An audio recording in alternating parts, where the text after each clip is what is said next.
Maseret Brachot Daf Lamed Chet. Nous commençons la page précédente, Lamed Zayin Amud Bet. 10 lignes avant la fin, Truknin Chayavim Bechala. D'après certains, comme c'est rapporté à côté, d'après le Gaon de Vilna, on ne lit pas ces quelques mots, on commence tout de suite par Kiate Ravim. Donc nous allons expliquer la Gemara telle qu'elle est marquée. Truknin, la Gemara nous dit, Truknin, c'est-à-dire, comme nous le verrons, c'est une pâte, c'est-à-dire de l'eau et de la farine qui sont mélangées, qui sont ensuite mis dans le creux du four. Cette pâte, donc ce pain qui va cuire, Chayavim Bechala, il y a l'obligation de faire le prélèvement de Chala, c'est considéré comme du pain. Alors que Ravin dit au nom de Rabbi Yochanan que Truknin, on est exempté de la Chala, ce n'est pas considéré comme du pain. Nous allons voir tout de suite, la Gemara va expliquer Maï Truknim, que signifie Truknim, qu'est-ce que c'est ce Truknim. Amar Abaye, Abaye nous dit Kuba De'ara. Kuba De'ara, c'est-à-dire, nous dit Rashi, on va faire un trou dans le four, au milieu du four, on va mettre à l'intérieur une pâte qui est à base d'eau et de farine, et on va ainsi faire cuire cette pâte. Cette pâte, nous dit la Gemara, donc on n'a pas l'obligation de Chala. Puisqu'il n'y a pas l'obligation de Chala, nous verrons par la suite qu'il n'y a pas aussi la bracha de Hamotzi Lechem Minares, la bracha sera Boré Mine Mezonot. La Gemara continue et nous dit, V'amar Abaye, Abaye nous dit, Trita Ptura Minachala. Trita, là aussi on est exempté de faire le prélèvement de Chala sur cette pâte. Maï Trita, qu'est-ce que c'est Trita? Là nous avons trois explications dans la Gemara. Ikade Amre, sur une première version, Gavil Martar. Gavil Martar, nous dit Rashi, c'est qu'on va mettre de la farine et de l'eau dans un récipient, on va bien remuer le tout. Donc c'est une blila raka, c'est-à-dire ce n'est pas une véritable pâte, c'est très liquide, et on va le verser sur la kira, c'est-à-dire sur le petit four. Lorsque le four est chaud, à ce moment-là, nous aurons une pâte assez fine, qui est donc cette trita. Cette trita est exemptée de chala. Pour quelle raison? Puisque c'est une blila raka, c'est très très liquide, et aussi, comme d'autres rishonim m'expliquent, puisqu'on n'a pas l'habitude de fixer un repas dessus. Vika de Amre, il y a une autre version qui dit que signifie trita Nahama de Handaka.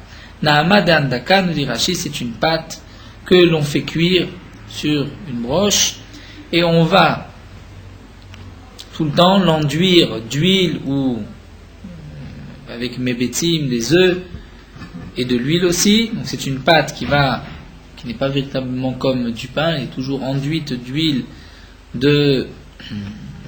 et d'œufs. Et à ce moment-là, donc là aussi, elle est exemptée de chala. On ne considère pas cette pâte comme étant du pain. Veika de Amre, ou d'après une troisième version, que signifie trita? C'est lechem asou le kutar, c'est-à-dire du pain qu'on va utiliser pour le kutar. Le kutar, c'est un mélange de pain avec du petit lait, comme la Gemara l'explique bien dans Masechet Psachim, dans le troisième Pérec. Là, Rashi nous dit que le kutar n'est pas cuit au four, il est cuit avec le soleil. Donc là aussi, il n'y a pas d'obligation de chala, puisque toutes ces pâtes ne sont pas considérées comme du pain. Tane Rabbi Chia a enseigné dans une braïta, lechem asou le kutar patur min chala, le pain qui est destiné au kutar, et donc qui est cuit avec le soleil et non pas avec le four, il est exempté, cette pâte est exemptée de chala. La Gemara demande Va'atanya chayav bechala. Pourtant, nous avons une braïta où c'est marqué que sur le pain qui est destiné au kutar, il y a l'obligation de prélever la chala. La Gemara répond Atam ke de katane ta'ama. Là-bas, cette braïta, la raison de cette braïta, c'est comme ce que Rabbi Yehuda va dire, puisque Rabbi Yehuda Omer Maasea mochichi malea, c'est-à-dire tout dépend comment ai-je fait ce pain. Les maasim, c'est la fabrication de ce pain, va me prouver quelle était mon intention à la fabrication de ce pain. C'est-à-dire, asa'an ke'avim, donc nous passons à Daf Lamed Chet, dire si on a fait de cette pâte ke'avim, c'est-à-dire nous dit Rashi, on l'a tressé comme un pain, la chayavim, on est tenu au chiyuv de chala, l'obligation de chala, puisqu'on montre bien qu'on a l'intention d'en faire un pain. Kelimudim pturim. Si c'est kelimudim, Rashi nous dit c'est comme une planche, les moudim, que les sarim, une planche, c'est-à-dire on n'a pas fait une forme de pain, simplement on a étalé la pâte là on est exempté de chala, puisque ce n'est pas dans une intention de pain. Amalé Abaye le Rav Yosef. Donc là maintenant, au départ nous avons vu par rapport au din de chala, nous allons voir par rapport à la bracha. Abaye dit à Rav Yosef, Aï Kuba De'ara. Ce Kuba De'ara, c'est-à-dire le premier que nous avons vu, le Truknin, qui était Kuba De'ara, que la Gemara avait expliqué, Maï Truknim Amar Abaye Kuba De'ara. Donc c'est un petit trou qu'il y a dans la kira, dans le four, dans lequel on va verser un mélange de farine et d'eau. Donc cette pâte, cette petite galette qui va sortir. Nous avons vu qu'il y a une marloquette, est-ce qu'on est tenu au prélèvement de chala ou pas. Et là la Gemara nous rapporte que Abaye a posé la question à Rav Yosef. Quel bracha va-t-on faire dessus? Amarli, il lui a dit, Misavar Tanahamahu. Est-ce que tu penses que c'est du pain? Quand tu poses ta question, tu voudrais faire Amotzi Lechem min haaretz, parce que tu considères que c'est du pain. Ce n'est pas du pain. Goubla Be'almao, c'est un simple mélange. On a mélangé la pâte, on a mis dans un trou de la kira du four, et donc on mevachi malea boré mine mezonot. La bracha c'est boré mine mezonot, donc on ne va pas fixer une seouda là-dessus. C'est aussi blila, donc qui n'est une blila, c'est-à-dire le mélange n'est pas très épais, il est très liquide, et donc pour toutes ces raisons on dira boré mine mezonot. La Gemara nous dit que malgré tout, Marzoutra kava seudate oleya ou barich alea motzi lechem min haaretz. Marzoutra a fixé son repas là-dessus, c'est-à-dire, certains poskim, il en a consommé une grande quantité, et donc, comme tout mésonote, que nous verrons par la suite, lorsqu'on en consomme une grande quantité, eh bien, on doit dire la bracha de Amotzi Lechem min haaretz, puisqu'à ce moment-là, on a fixé son repas avec ce pain, c'est donc considéré comme du pain, on dira Amotzi Lechem min haaretz, Shalosh brachot et le birkat Amazon. La Gemara continue, Amar Mar Baravashi, Ve'adam yotze ba'im dechovato bePesach. Et aussi, sur ce pain qui est appelé Kuba De'ara, sur ce Truknin, si quelqu'un va fabriquer une matzah à base de cette préparation de Truknin, il pourra s'acquitter de son obligation de manger de la matzah à Pesach. Maïtama, pour quelle raison? Lechem oni karinanbe. C'est appelé aussi un pain pauvre. Donc on pourra accomplir la mitzvah de matzah avec ce pain. Donc c'est vrai que tous les cas que nous allons voir dans la Gemara, ce sont des négations, des pains que nous ne connaissons pas aujourd'hui, mais des cas de la Gemara, nous pouvons déduire, nous pouvons apprendre dans la vie de tous les jours, quel va être le din pour telle préparation de pain, est-ce que c'est considéré comme motzi, comme mésonote, lorsqu'on va en manger beaucoup, quel va être exactement le din. Donc à partir de tous les cas de la Gemara, la halakha va même trancher. Tamar Mar Baravashi continue de nous dire Aï Doufsha Detmare. Là nous allons parler de Doufsha Detmare, c'est-à-dire le miel de date. Le miel de date, c'est-à-dire la date, comme c'est marqué dans la Torah, Erez Zavat Chalav Udvash, c'est-à-dire qui fait couler le miel. Le miel, il s'agit du miel de date. Aï Doufsha Detmare Mevachina Laishakol Niabidvaro. La bracha sur ce miel de date, c'est Sheakol. Ce n'est pas Boré Periaetz. Bien que nous avons vu que l'huile d'olive, c'est Boré Periaetz. Le raisin, le jus de raisin, on devrait dire aussi Boré Periaetz, mais étant donné que, comme la Gemara a dit, Saïd, dire ça, Assazi, nourri, donc c'est pour cela que on va dire Boré Periagefen. Mais pourquoi pour le Doufsha Detmare, pour l'huile de date, on dira Shakol Niabitvaro? Eh bien, la Gemara nous dit Maïtama Zia Be'almao. C'est considéré comme la transpiration du fruit, et ce n'est pas le fruit lui-même, on ne pourra pas dire Boré Periaetz. La Gemara nous dit Keman, comme qui? Kaitana, comme l'auteur de cette Mishnah que nous allons voir. Maintenant, nous avons une Mishnah. Dvash Tmarim, le miel de date. Veyain Tapurim, le vin des pommes, le cidre. Vechomet Sefuniot, le vinaigre de Sefuniot, nous explique Rashi, ce sont des raisins, des grains de raisin qui ne vont jamais mûrir, à partir desquels on va faire du vinaigre. Donc ce vinaigre, Véchar Meperot, et tous les autres jus de fruits, Shel Teruma de Teruma, donc par exemple des oranges de Teruma, nous avons du jus de fruits de Teruma, ou bien des dattes de Teruma, ce miel de dattes de Teruma, quel va être le din? Rab Lezer Mechaev Keren Vachomesh.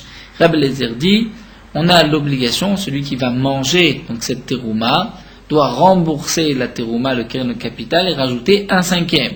Rabbi Ushua poter. Rabbi Ushua dit non, il n'est pas tenu à rembourser. Pourquoi? Parce qu'il n'a pas mangé la terouma, il a mangé la zia, c'est-à-dire ce qu'on va appeler la transpiration du fruit. Et donc c'est pour cela qu'il n'y a pas le shem terouma, le nom de terouma sur ces jus de fruits ou sur ce miel de date. Donc la Gemara a voulu dire que puisque Ma Baravashi nous a dit qu'on dira Shakol Miya Bidvaro, c'est que Ma Baravashi pense comme Rabbi Yehoshua, que Rabbi Yehoshua lui-même a dit que les jus de fruits et le miel de date n'est pas considéré comme le fruit lui-même par rapport à la terouma, et donc obligatoirement aussi on dira la même chose par rapport au dinim de la bracha. Amar le a Omer Rabanan le Rava. Un Talmid Chacham a dit à Rava, Terima Maou. Quel est le din de Terima? Terima, Rashi nous explique, c'est tout ce qui est écrasé, mais qui n'est pas complètement broyé.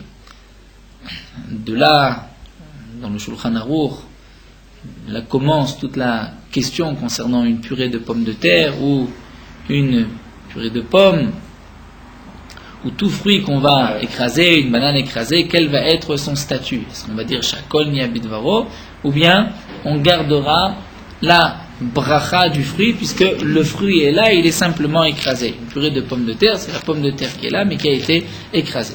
Donc là, il y a beaucoup de shittot dans les Rishonim, au moins 3 shittot dans les Rishonim. Rashi explique que Trima, que la Gemara va nous rapporter ici, c'est dans le cas où le fruit n'est pas entièrement broyé, il est simplement écrasé. Donc on reconnaît encore le fruit est encore là. Hamayom Rabbanan le Rava Trima Mao, quel est le din de Trima, de ce fruit qui est écrasé mais qui n'est pas broyé? Lo avait adaté. C'est-à-dire, Rachid nous explique, Lo avait adaté de Rava, Rava ne comprenait pas quelle était la question. Lo avait adaté de Rava Maïka Marli, il ne savait pas de quoi il parlait, de quel cas il parlait. Yetiv Ravina Kamé de Rava, Ravina était assis devant Rava à Marley, il lui a dit, Deshum Sheme Kamarta, O de Korteme Kamarta, O de Portsene Kamarta. Il a posé la question à ce Talmid Chacham et il lui a dit, quelle est ta question de cette trima?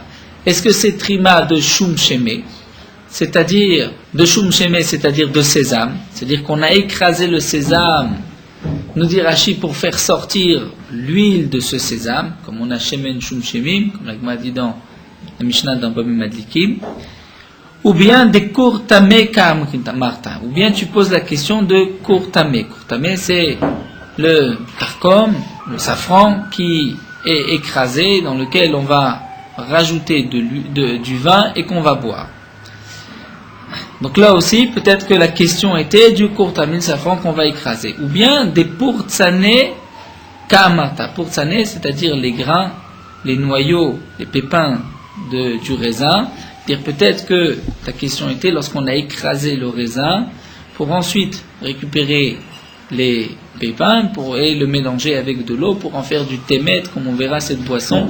Lorsqu'on va laisser tremper les pépins de raisin dans de l'eau, il va y avoir ensuite un goût de vin, un goût de jus de raisin. Donc Ravina était devant Rava, il a posé la question à ce Talmid Chacham, quelle est ta question? Est-ce que c'est du sésame, du safran, ou bien des raisins qu'on a écrasés? Adeachi veachi, à ce moment-là, à ce que Rava l'a daté, Rava a compris, à Marley, il lui a dit, Chashilta vadai kamarta. Il dit, j'ai compris.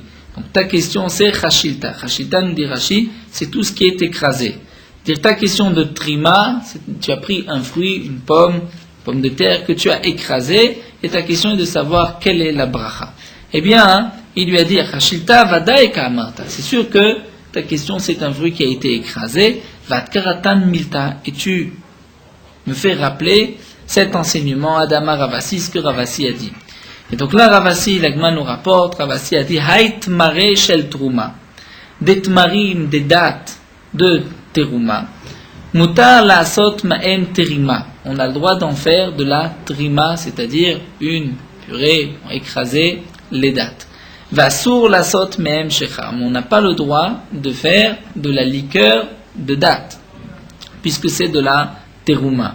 Comme dit Rashi, on n'a pas le droit d'être mafsi de la terouma. Le terouma, c'est le prélèvement qu'on va donner au Kohen de toute récolte qui a poussé en Eretz Israël. Cette terouma, nous n'avons pas le droit de l'abîmer. Lorsqu'on va prendre des dattes et on va fabriquer de l'alcool, donc on va, en compte, abîmer, être mafsid, perdre les dattes. Donc ça, nous n'avons pas le droit. Mais écraser les dattes, nous avons le droit. Donc, d'après cet enseignement de Ravasi, puisqu'on a le droit d'écraser les dattes, c'est qu'on considère une date écrasée comme étant toujours là. C'est comme si j'ai la date devant moi. Donc si c'est ainsi, c'est ce que Rava a voulu dire, la bracha sera aussi boré periaet, puisque nous avons la date écrasée devant. Veil cheta, et donc la Gemara conclut, nous dit la halacha, tmare va'avdinu trima, des dates qu'on a écrasées, on en a fait une trima, une purée, mevachim alayu boré periaet. On dira la bracha de boré periaet, maïtama, pour quelle raison, bemiltayu kaime kidmikara, puisque la date est toujours là, comme auparavant. Donc de là vient la machloket des poskim, des rishonim, à savoir est-ce qu'ici il s'agit d'une purée par exemple de date, on ne reconnaît plus rien, tout a été complètement broyé, ou simplement que ça a été un petit peu écrasé, on peut reconnaître le fruit. Pour cela qu'il y a une machloket, par exemple pour la purée de pommes de terre, est-ce qu'on dira boré peri ha'adama, ou bien shakol niabitvaro, dans le cas où elle est vraiment bien écrasée. Dans le cas où il y a encore des morceaux de pommes de terre, c'est sûr que d'après tout le monde, on pourra dire boré peri ha'adama. De même pour de la compote de pommes, par exemple. La Gemara continue, chatita. Chatita, c'est un aliment qui est fait à base de farine, de blé grillé, qui a été séché donc dans un four. On l'a ensuite moulu, on en a fait de la farine et on a fait cette pâte, cet aliment qui est appelé shtita. Rav Amar, Shakol Niya Bidvaro. Rav dit la bracha c'est Shakol. Shmuel Amar, Boré Mine Mezonot. Et Shmuel dit, Boré Mine Mezonot. La Gemara va expliquer. Amar Afrizda veut le plier. Il n'y a pas de marloquet. Abeava, Aberaka. Tout dépend quelle est la préparation. Est-ce que c'est une préparation épaisse ou raka qui est liquide? Ava, lorsque elle a été, c'est une préparation épaisse, la chilav de là. Donc là, cette préparation est faite dans le but d'être mangée. Puisqu'elle est faite dans le but d'être mangée, donc c'est comme si la farine est toujours là, donc on dira boré mine mezonot.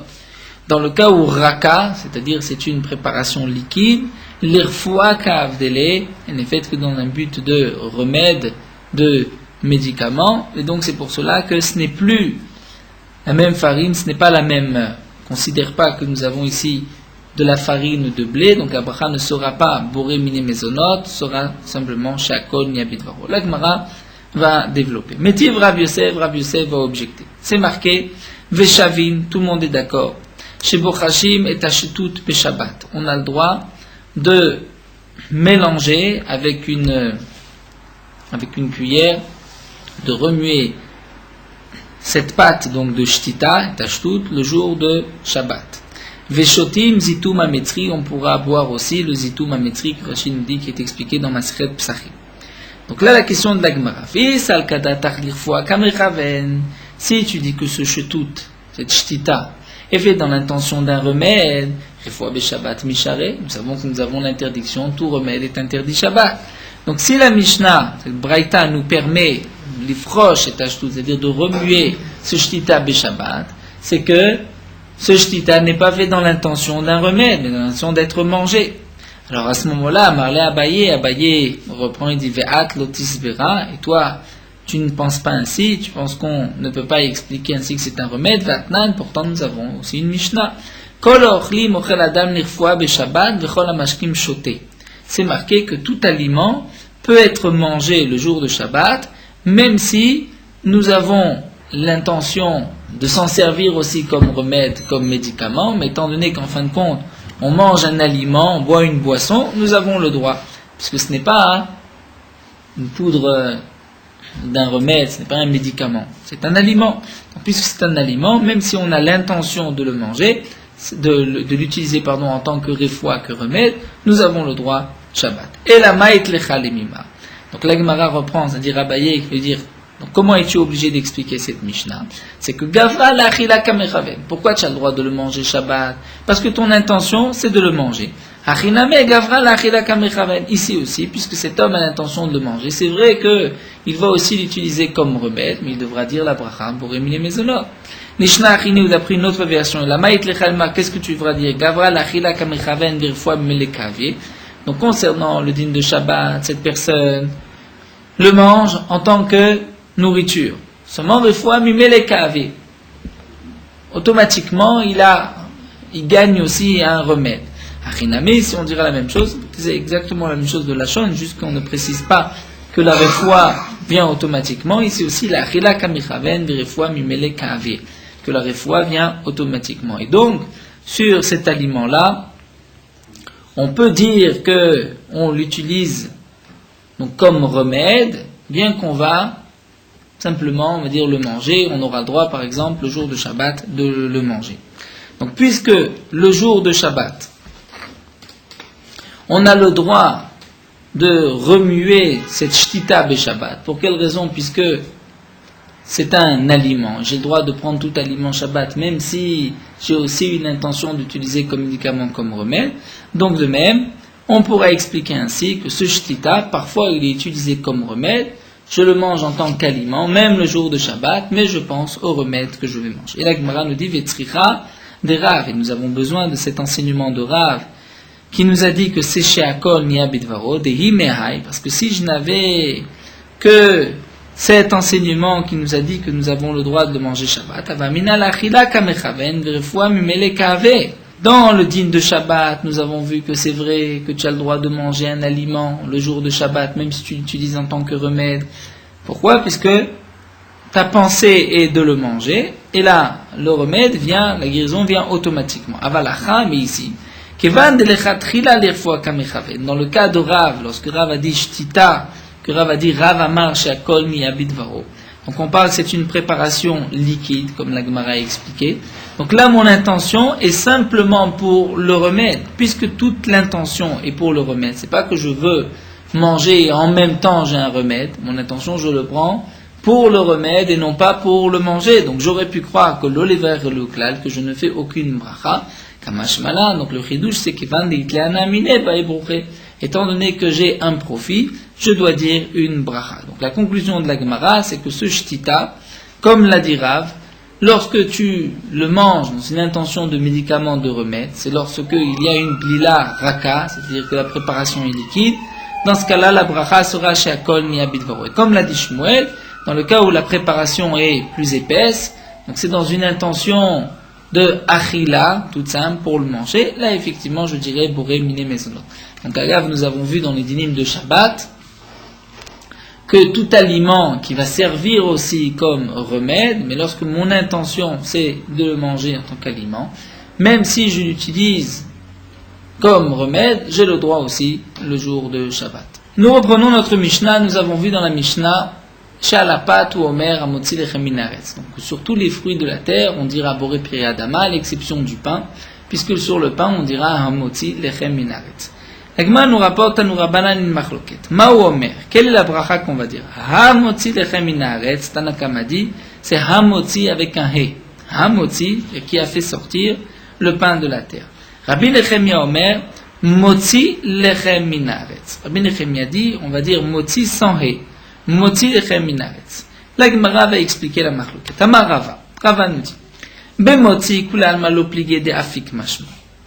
Lorsque on va dire motzi, c'est-à-dire d'après tout le monde, aussi bien d'après Tanakama que d'après Rabbi Nechemia, lorsqu'on va dire simplement motzi sans he, tout le monde est d'accord que c'est des afik, c'est-à-dire Akadosh Baruch Hu qui les a fait sortir, qui a déjà fait sortir le pain. Motzi lechem minaretz sans he, c'est sûr que c'est le pain que Akadosh Baruch Hu a déjà fait sortir de la terre.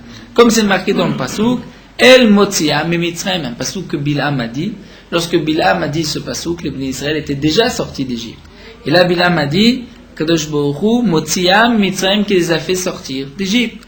Donc on voit que Motzi, c'est déjà sorti. Donc, pour la bracha, on doit dire Baruch Atash Hamotzi ou Motzi lechem minaretz, qui a fait sortir, c'est-à-dire que le pain est déjà sorti, puisque nous avons le pain devant nous.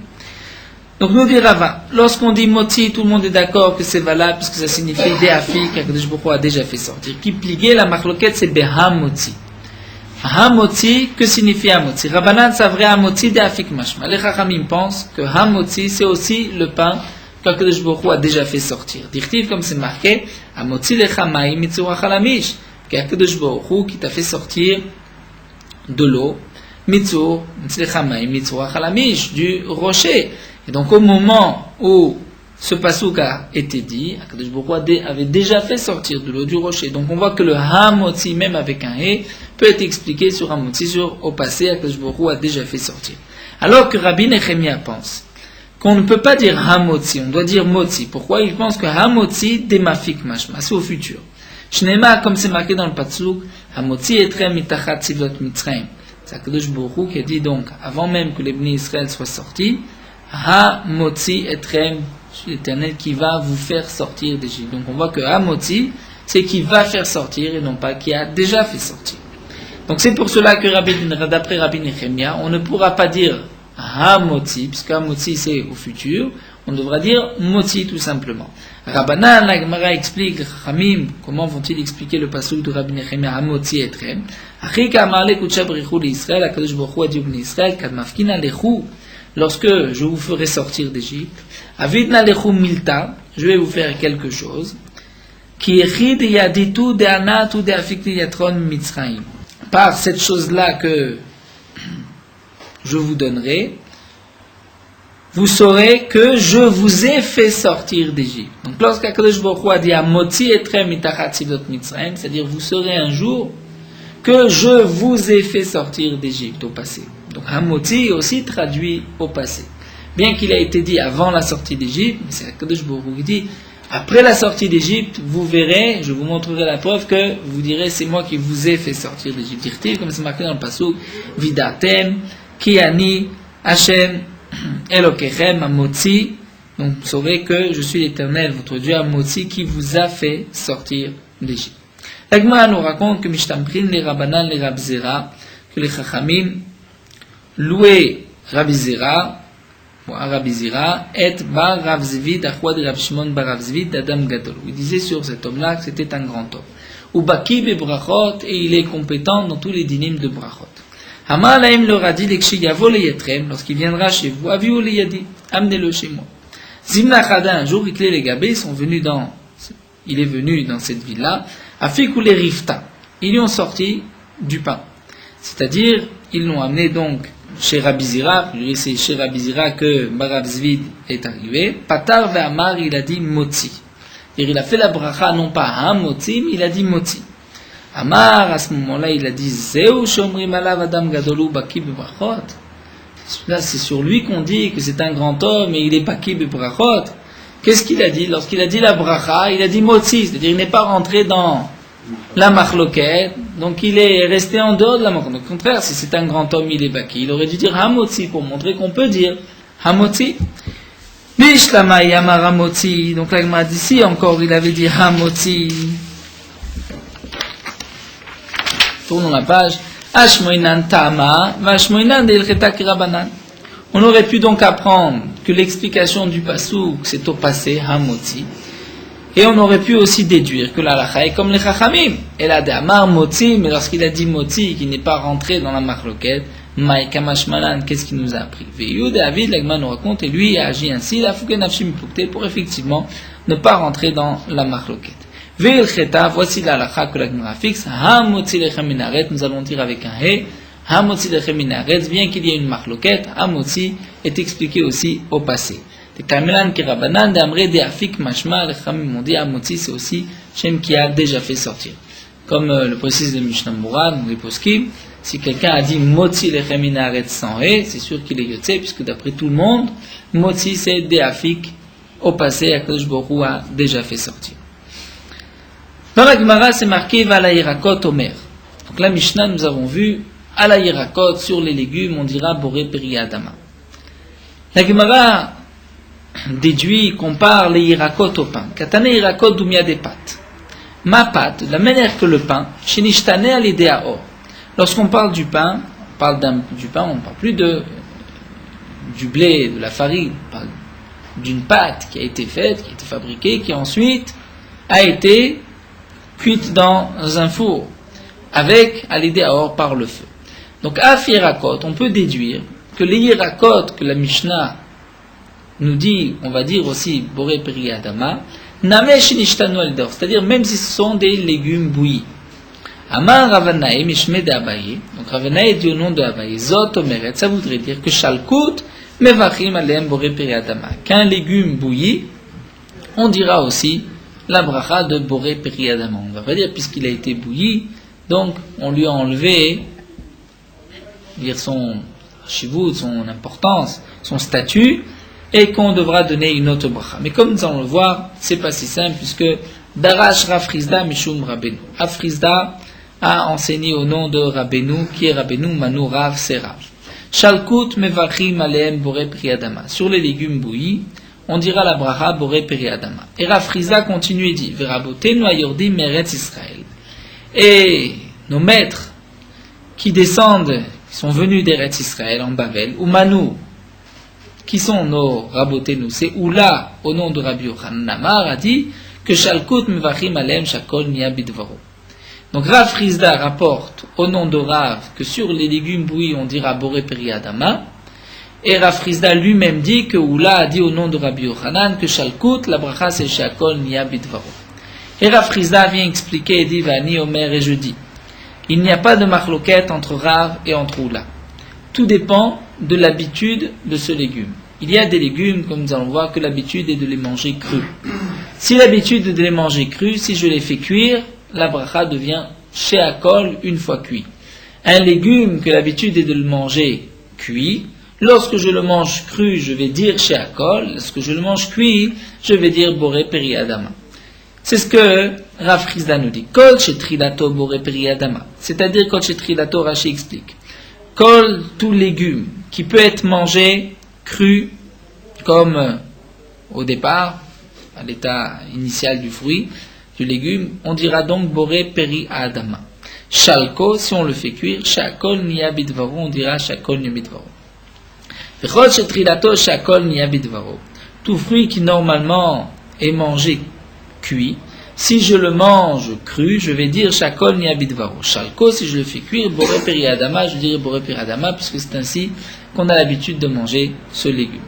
Bishlama, la Gemara va dire, encore je comprends. Kol shetrilato shakol nvaro, shalko boré peri adama.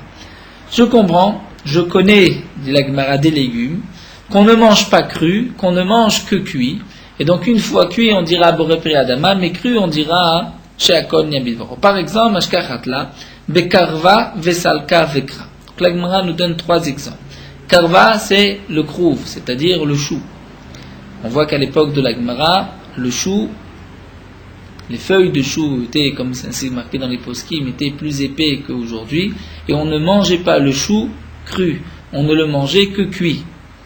Salka, c'est les betteraves, qui ne sont mangées aussi que cuites et non pas crues. Vekra, la citrouille, la hâte, la courge, qui est mangée aussi cuite et non pas crue. Donc ces 3 cas-là, nous dit la Gemara, lorsqu'on les mange crus, on dira shakol niya bitvaro. Lorsqu'on les mange cuits, puisque c'est ainsi qu'ils sont mangés, on devra dire boré peri adama. Concernant le chou aujourd'hui, une question dans les poskim, puisqu'on a l'habitude de manger le chou même cru, donc peut-être qu'à ce moment-là, on dira la bracha boré peri adama, et avant et après, aussi bien cru que cuit. Et là, demande la Gemara, kol shetrilato boré peri adama. Tout légume qui normalement est mangé cru. Lorsqu'on va le faire cuire, sheakol, on dira sheakol. Demande la Gemara, echimishkachatla, dans quel cas? Quels sont ces légumes qui sont mangés normalement crus, que si on les fait cuire? C'est-à-dire, comme l'explique Tosfot, lorsqu'il y a des légumes qu'on mange aussi bien crus que cuits, on dira la bracha boré peri adama, cru ou cuit. Donc là, la Gemara précise, il y a un légume qui n'est mangé que cru et non pas cuit, et lorsqu'il est cuit, on dira sheakol. Quel est ce légume? La Gemara nous dit, Amar Rav Nachman bar Yitzchak, mashkachatla betumi vekarti. Betumi vekarti, tumi c'est le choum, c'est l'ail, vekarti est le poireau. Donc là, la Gemara nous dit que le poireau était mangé cru et n'était pas mangé cuit. Lorsqu'on le mange cuit, on dira Sheakol Niya Bidvaro. Bien que Tosfot pose la question que aussi bien l'ail que le poireau, Arenirel Enaim, dit Tosfot, que lorsqu'on les fait cuire, ils sont meilleurs. Dit Tosfot, non, on les fait cuire, ils sont meilleurs parce qu'ils sont mélangés avec du sel, avec de la viande. Mais lorsqu'on fait cuire simplement le poireau ou l'ail, ils sont moins bons après qu'avant, et donc c'est pour cela qu'on dira Sheakol Niya Bidvaro. Bien que pour l'ail aussi, les poskim rapportent qu'on n'a pas l'habitude de manger de l'ail cru. Tout dépend de l'endroit, tout dépend du minag. Lorsque le minag n'est pas de manger, donc que l'ail n'est pas mangé cru, à ce moment-là on dira Sheakol Niya Bidvaro, seulement s'il est mélangé avec des aliments. On voit que les habitudes ont changé déjà du temps de l'Egma. Tosfot nous rapporte par exemple les coings et les châtaignes. On n'a pas l'habitude de les manger crus, on les mange cuits. Donc un coin qu'on mangera cru, on dira Sheakol, lorsqu'on le mange cuit, on dira Boré Periaetz. La Gemara continue. Donc Rav Chizda nous a expliqué, voici la règle. Tout légume qui normalement est mangé cru, lorsqu'on le mange cru, on dira la Sabracha, Boré Periadama, cuit, on dira Sheakol. Un légume qui est mangé cuit, on dira Sheakol lorsqu'il est cru, lorsqu'il est cuit, on dira Boré Periadama. Darash Rav Nachman Mishum Rabbeinu, Rav Nachman a enseigné au nom de Rabbeinu Manu Shmuel, qui est Rabbeinu, c'est Shmuel. Shalkut Mvachim Aleem Boré Periadama, Shalkut on dira Boré Periadama. Donc Rav Nachman va dire quasiment la même chose que ce que Rav Chizda a expliqué auparavant. Rav Nachman a enseigné au nom de Rabbeinu, c'est-à-dire au nom de Shmuel, que sur les légumes bouillis on dira Boré Periadama. Et Rav Nachman rajoute et dit Vechaverenu ayurdim me'eretz Israël umanu ula, c'est-à-dire nos amis qui descendent d'Eretz Israël, qui sont nos amis, c'est Oula au nom de Rabbi Yochanan, puisque Rav Nachman était, aussi grand que Oula, il considérait Oula comme son ami, non pas comme Rav Chizda qui a appelé Oula nos maîtres, Rabotenu. Donc lui, Rav Nachman, appelait Oula nos amis, descendaient d'Eretz Israël. A dit au nom de Rabbi Yochanan, Shalkut mvachim alem Sheakol Niya Bidvaro. Sur les légumes bouillis, on dira Sheakol Niya Bidvaro. Vani Omer, et Rav Nachman dit, et moi je dis, j'explique b'machloket shnuya, que leur machloket entre Shmuel et Oula, c'est la machloket de cette braïta. D'Etania, nous avons une braïta. Yotzim berakik asharoui.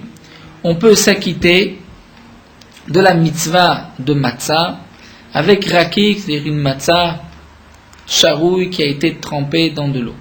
Ou bemevushal, ou bien la matzah qui a été cuite chez l'onimoir, qui n'a pas complètement fondu, n'est pas complètement détaché. On retrouve encore la matzah entière. Divrei Rav Meir sont les paroles de Rav Meir.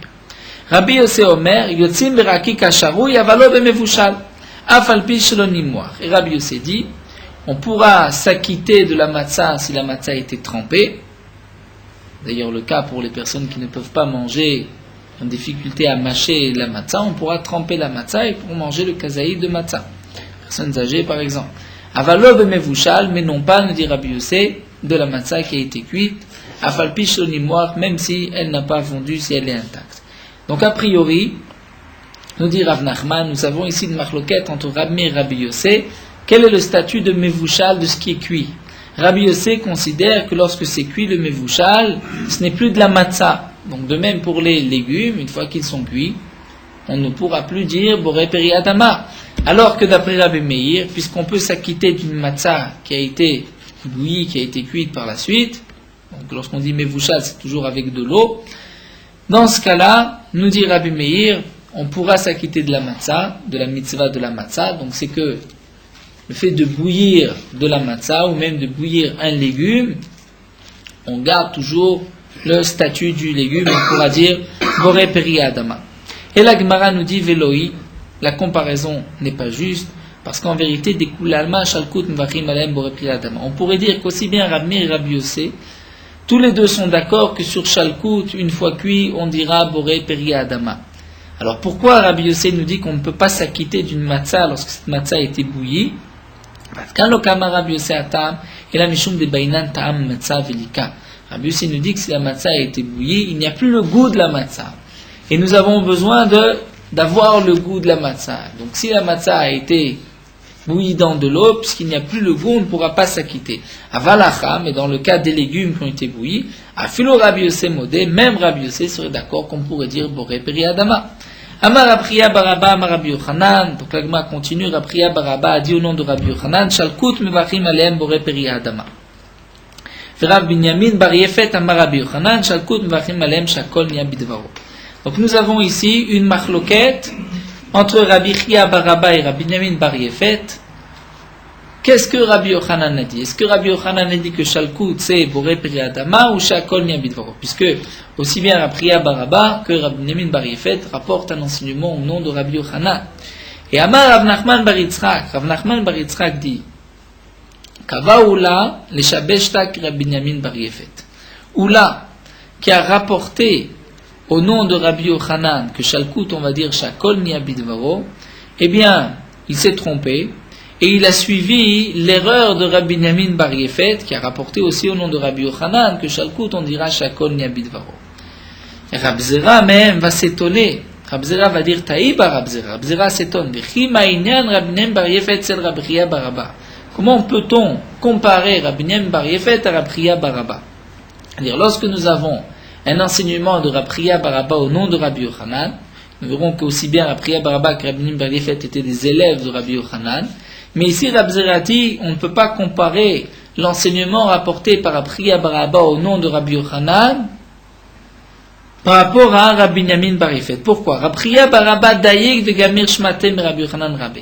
Rabbi Chia Baraba faisait attention chaque mot que Rabbi Yochanan disait, Rabbi Chia Baraba l'intégrait et savait exactement ce que son maître Rabbi Yochanan avait dit. Alors que Rabbi Binyamin bar Yefet n'avait pas cette mida, cette précision. Veot de plus, Rabbi Chia Baraba, Kot latin yomin mader talmudé kamé de Rabbi Yochanan Rabbe. Rabbi Chia Baraba avait l'habitude tous les 30 jours de répéter toute son étude devant Rabbi Yochanan, son maître. Et comme dit Tosfot, ce n'est pas Kol Talmudo, toute son étude, tout son savoir, mais tout ce qu'il avait étudié dans le mois, il le répétait devant Rabbi Yochanan. Alors que Rabbi Binyamin bar Yefet, l'oméader, Rabbi Binyamin bar Yefet, lui, n'avait pas l'habitude de répéter devant Rabbi Yochanan. Et donc, si c'est ainsi, lorsque nous avons un enseignement rapporté par Rabbi Chia Baraba au nom de Rabbi Yochanan, et un autre par Rabbi Binyamin bar Yefet au nom de Rabbi Yochanan, eh bien, on doit laisser Rabbi Binyamin bar Yefet au profit de Rabbi Chia Baraba, et nous allons suivre ce qu'a dit Rabbi Chia Baraba au nom de Rabbi Yochanan, que sur Shalkut on dira Boré Peri Adama. Et donc, comme a dit ici Rav Nachman bar Yitzchak, même Oula s'est trompé puisqu'il a suivi l'enseignement de Rabbi bar Yefet. Ve'od, la Gemara continue, rapporte même une preuve. Bar Minden ou Bar Minden. Laissons ces deux questions, ces deux preuves-là. Comme dit Rashi, que Rabbi Binyamin bar Yefet n'est rien par rapport à Rabbi Chia. Il y a encore une autre preuve. Dao Tourmoussa. Tourmoussa, c'est on traduit par le lupin. De Shalkele Sheva Zimnin. Dans de la Gemara, nous voyons qu'on avait besoin de le faire cuire 7 fois. Il fallait changer l'eau entre chaque fois, parce que sinon il ne pouvait pas être mangé.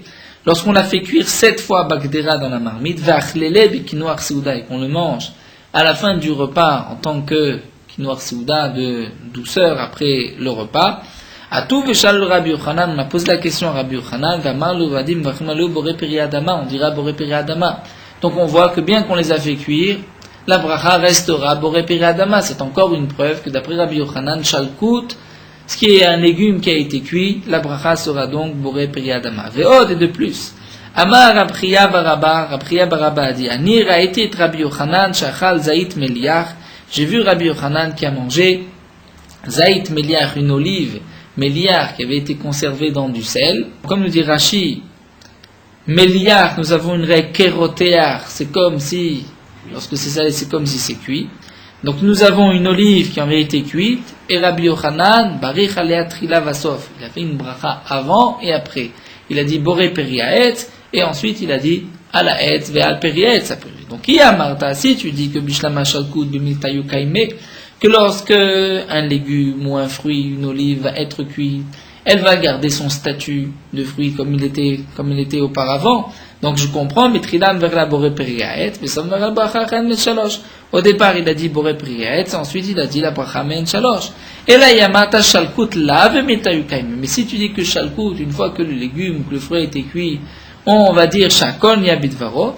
Donc Bishlama Bitrida, d'accord, mais vers la Shakon Yabitvaro, et là les Besof, Maï Mevarer, quelle est la bracha qu'il dira Après, puisqu'il n'y a pas de bracha, après, si ce n'est pas le Mehen Sheva, et la Gemara va dire, tu n'as pas de preuve de là-bas, Dinma, peut-être que Boré Nefashot Rabot Vechesnan Kol Mashvarata, il a dit la bracha de Boré Nefashot, cette bracha, comme nous avons vu, qui est appelée Velo Klum, qui n'est pas considérée vraiment comme une véritable bracha.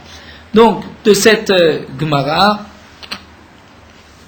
la Gemara a essayé de rapporter donc une preuve, quel était l'avis de Rabbi Yochanan concernant les Shalkut. Donc, nous n'avons pas de preuve, mais malgré tout, nous avons la première preuve du tourmous, comme quoi, même lorsqu'il a été cuit, la bracha restera boré peri adama. Nous terminons avec une dernière preuve, Métiv Rav Yitzchak bar Shmuel. Rav Yitzchak bar Shmuel va objecter, c'est marqué Yirakot Shadam Yitzeh Baim de Chovato be Pesach.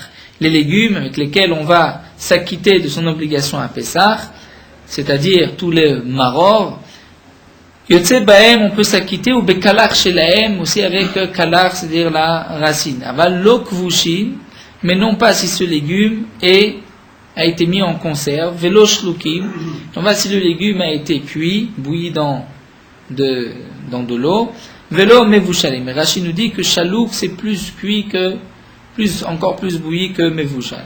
Puis Salkadata, donc la Gemara pose la question, si tu dis que Bimitayuka et que lorsque le légume est cuit, il garde son statut, alors Shlokim Amailo, pourquoi on ne pourrait pas s'acquitter d'un maror qui est chalou, qui a été bouilli, qui a été cuit? La Gemara répond, Shaneatam de Bainan Tam Maror. C'est différent là-bas, puisqu'on a besoin du goût du maror. Et lorsque le maror a été cuit, il perd son goût de maror, son goût amer, c'est pour cela qu'on ne peut pas s'acquitter de ce maror. Mais nous n'avons pas de preuve, on pourra donc dire que le shalkout, c'est-à-dire le légume qui a été cuit, il garde son statut et donc on dira boré peri adama. De toute manière, nous retenons la halakha, le premier avis que Rav Chizda avait expliqué, tout dépend de l'habitude de consommer ce fruit. Si c'est un fruit qu'on a l'habitude de le consommer cru, donc lorsqu'il est cru c'est boré peri adama, cuit c'est boré, c'est shakol niabit varo. Un légume qu'on a l'habitude de consommer cuit, comme les betteraves par exemple, lorsque c'est cuit on dira boré peri adama, mais lorsque c'est cru on dira shakol niabit varo. On s'arrête là, digne de Amarle Rabbi Yirmiyah et Rab Zera.